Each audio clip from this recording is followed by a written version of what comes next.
Ok, bienvenue dans notre challenge concernant l'écriture démotique. Nous allons, dans ce challenge, faire 30 jours pour apprendre l'alphabet démotique. L'alphabet n'est pas la totalité des signes en démotique. D'autant plus que l'alphabet regroupe les signes qui émettent un seul son, c'est-à-dire qu'on appelle les unilitaires. En égyptien ancien, des hiéroglyphes démotiques, il y a des signes qui ont 2 sons qu'on appelle les bilitaires. Il y a des signes qui ont 3 sons qu'on appelle les trilitaires.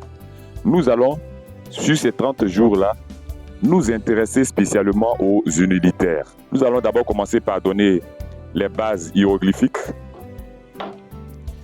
Nous allons donner la prononciation en copte. Et nous allons enfin donner comment ça s'écrit en démotique.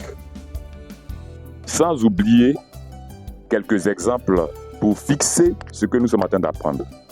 Sans plus tarder, les signes qui ont un seul son. J'allais oublier de me présenter. Je suis Michel Désiré Dia, formateur en égyptien démotique ancien. Je vous invite à liker, à partager, à vous abonner et surtout à mettre la vidéo en favori. Les unilitaires, le premier que nous allons étudier aujourd'hui, c'est E. C'est E qu'on appelle en copte epsilon. E, E, E.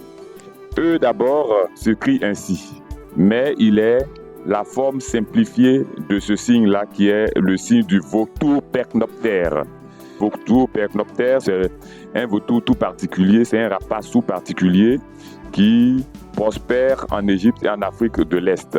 Donc le vautour percnoptère, voilà comment il s'écrit E, E, E.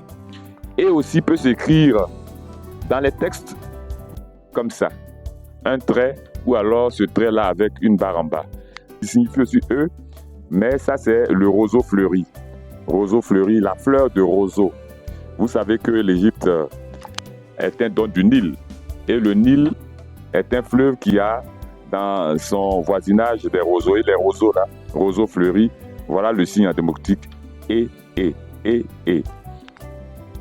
Autre signe en démotique qui signifie E, qui se lit E, voilà, c'est le vautour percnoptère et la galette de pain. Vautour percnoptère, galette de pain, voilà comment il s'écrit. Ce signe-là, il se dit E, E, E, E.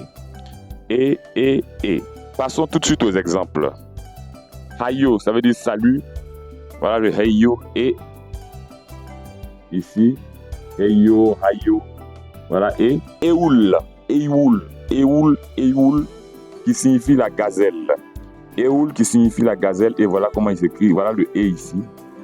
Eoul, Eoul, Eoul, gazelle. EIB, EIB, EIB, ça veut dire avoir soif. Voilà, EIB. Voilà E ici.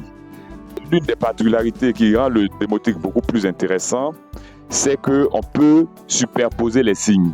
Donc ça c'est E, et ça c'est I. Et les 3 points constituent se lisent I. Donc EIB. EIB qui signifie avoir soif. Ebot, voilà, c'est ce signe-là qui est là maintenant. Ebot qui est là, qui signifie la ville d'Abydos.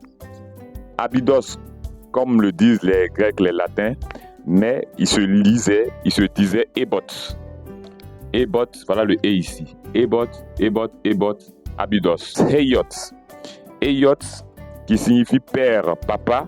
Eyot, voilà comment il s'écrit papa. Eyot, Eyot, Eyot.